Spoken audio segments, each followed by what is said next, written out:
Hi friends, आज हम start करेंगे chapter number 6 the great preachers for class 6th। The great preachers towards the end of later Vedic period the society underwent many changes. जैसे ही end आया later Vedic period का, जो society थी उसके अंदर बहुत सारे चेंजेस हुए। यहाँ पे 3 चेंजेस मेन बताए हुए हैं, फर्स्ट, सेकेंड एंड थर्ड। तो फर्स्ट था, जो कास्ट सिस्टम था वो बहुत रिजिड हो चुका था। जो ब्राह्मण्स थे वो क्या थे, most powerful, most important class बन गए थे उस टाइम के। और दूसरी तरफ जो शूद्राज थे वो बहुत बैडली ट्रीटेड किए जाते थे और उनको अलाउ नहीं किया जाता था कि वो टेम्पल्स के अंदर जाएं और कॉमनवेल्थ से पानी भी पिए वो। और सेकंड पॉइंट है, रिलीजन बिकेम कॉम्प्लेक्स। अब रिलीजन कॉम्प्लेक्स बना, एक्सपेंसिव भी बन गया, और जो प्रैक्टिस करते थे वो रिचुअल्स की वो भी बहुत डिफ़िकल्ट होती गई। और elaborate rituals and animal sacrifices were performed. These course मतलब ये चीज़ें की जाती थी हर ओकेजन पर, हर फेस्टिवल पर।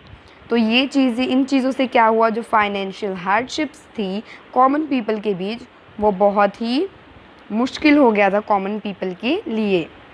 तो जो अब लैंग्वेज थी रिचुअल्स के लिए, तो अब जो लैंग्वेज यूज़ हुई थी वो रिचुअल्स, सेक्रीफाइसेस, उन सब के लिए थी संस्कृत। और संस्कृत क्यों थी, उस संस्कृत के लिए क्या हुआ, और जो कॉमन पीपल थे वो भी इसे अंडरस्टैंड नहीं कर सकते थे। अब क्या हुआ, जो पीपल थे वो डिससेटिस्फाइड फील कर रहे थे। क्यों डिससेटिस्फाइड फील कर रहे थे, they were feeling dissatisfied in conditions. इन तीनों कंडीशंस को देखकर जो लोग थे वो बहुत डिससेटिस्फाइड फील कर रहे थे।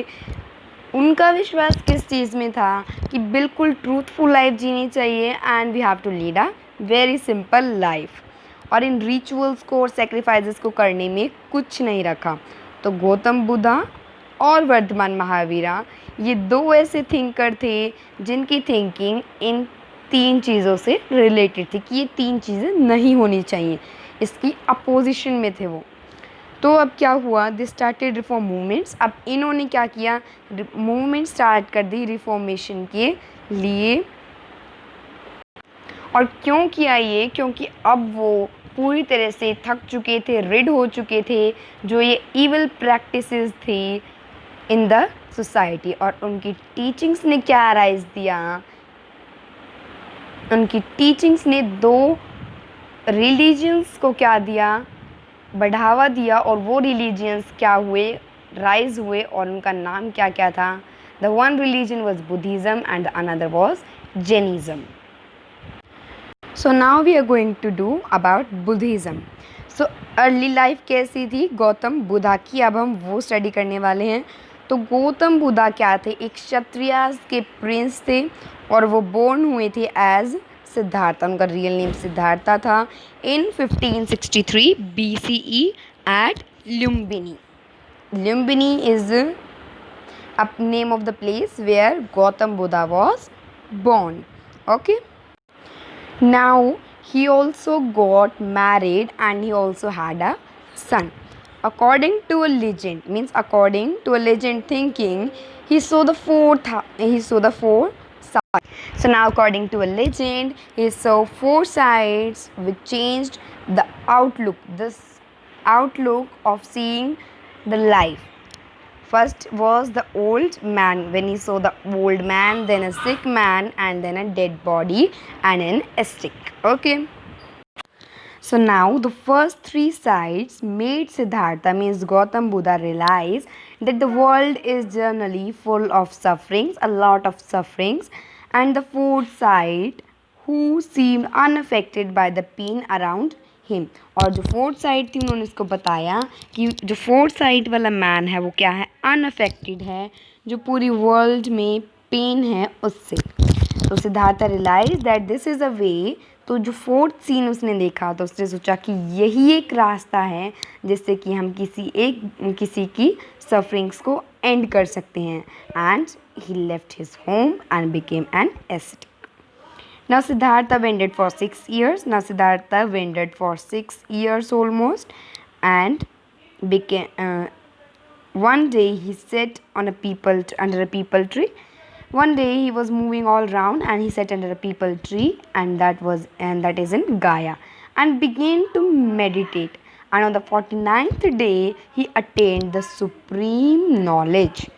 So क्या हुआ, एक दिन वो पीपल की पेड़ के नीचे बैठे, जो कहाँ पर है, गाया में है, एंड बिगिन, और क्या किया, स्टार्ट कर दिया मेडिटेट करना, और सीधा 49th डे ही उन्हें क्या मिल गई, सुप्रीम नॉलेज उन्हें मिल गई, and had found the answer, और उन्हें जो भी प्रॉब्लम्स उनके सामने थी, जो सफरिंग्स थी, उनको क्या मिल चुका था, अब आंसर मिल चुका था, जो उनकी लाइफ में प्रॉब्लम्स थी, तो उन बिकेम द बुद्धा, तो वो क्या बन गए, बुद्धा बन गए, and the meaning of Buddha is एनलाइटेड one, एनलाइटेड one. So the people tree, जो पीपल ट्री के नीचे वो बैठे थे और जिसके नीचे उन्होंने सुप्रीम नॉलेज ली थी, उस ट्री को क्या बोलते हैं, द ट्री ऑफ विजडम, और बौद्ध वृक्षा, और बौद्ध वृक्षा। एंड ऑल्सो उसके बाद क्या हुआ, जो बोधा थे वो डियर पार्क में गए, जो सारनाथ वाराणसी के पास है, वेयर ही डिलीवर्ड, जहाँ पे उन्होंने अपना पहला सरमन, पहली मतलब डिबेट या फिर लोगों के साथ अपनी जो भावनाएं थी, जो उन्हें सुप्रीम नॉलेज में प्राप्त हुई, वो शेयर की, तो वो फर्स्ट सरमन था Sarnath in deer park. It is known as, और इसे हम क्या बोलते हैं, धर्म चक्र परिवर्तना, means setting in a motion in the wheel of dharma, the wheel of dharma. So dharma, this is very important, will come in exam definitely. So dharma, then chakra, then para, then vartana. So cut it into, and then you can learn the spellings.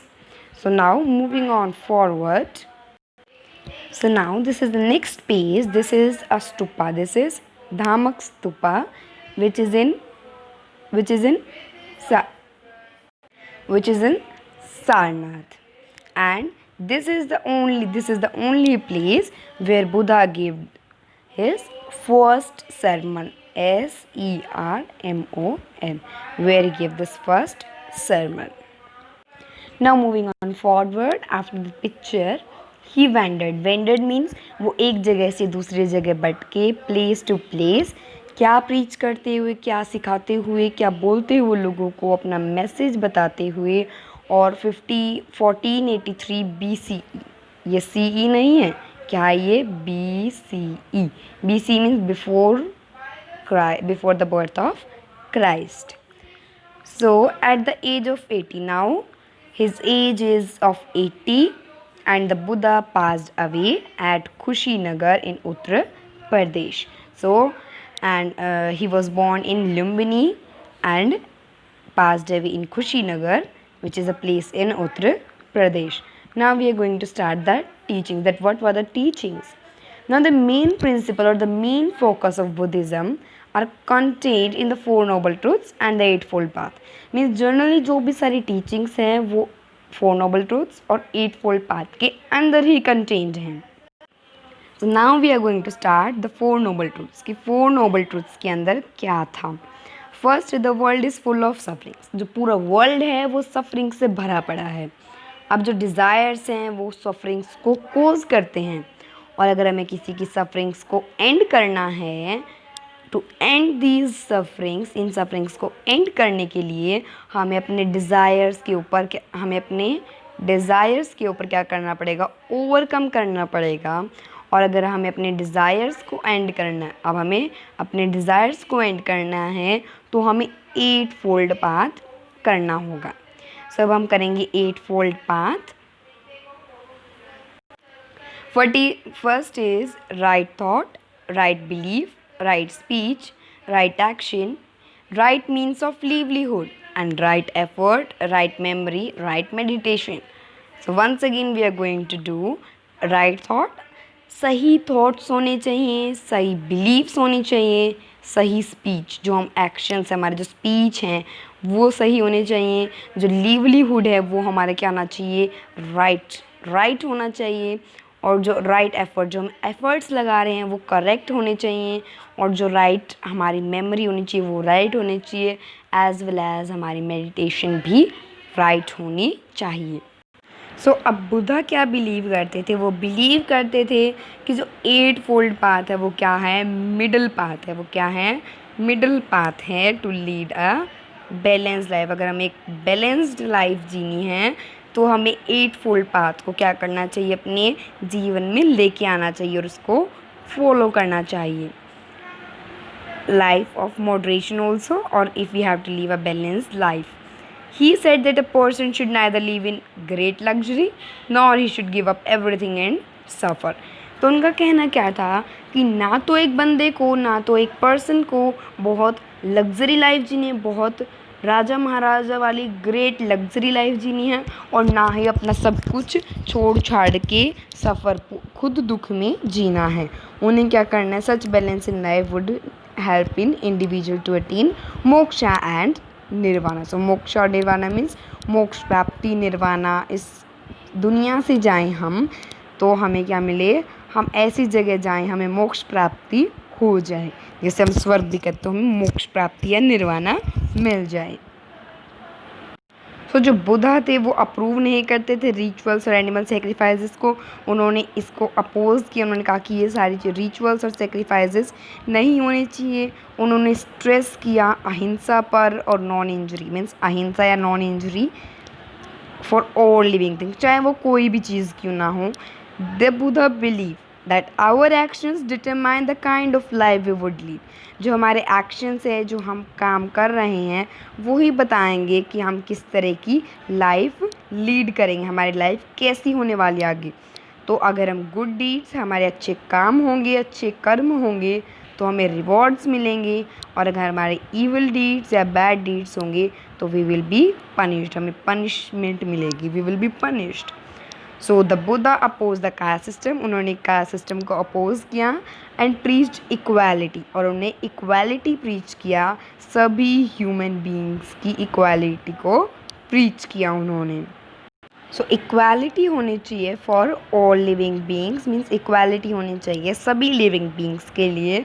और इस चीज़ को जब उन्होंने ये सारी बातें बोली, cast system को अपोज करने का, animal sacrifices, middle path, 4 noble truths, उनके बारे में जब उन्होंने कहा तो उन्हें क्या, तो बहुत सारे जो शूद्रास थे, क्योंकि शूद्रास को एक कास्ट सिस्टम पसंद नहीं था, एनिमल सेक्रीफाइसेस वगैरह चीज़ें पसंद नहीं थी, तो इसीलिए बहुत लार्ज नंबर में जो शूद्रास थे वो बुद्धिज़्म से अट्रैक्ट हुए।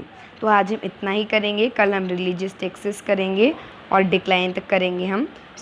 और डू यू नो भी रह गया है तो वो भी हम करेंगे। So thank you and have a good day. Bye bye.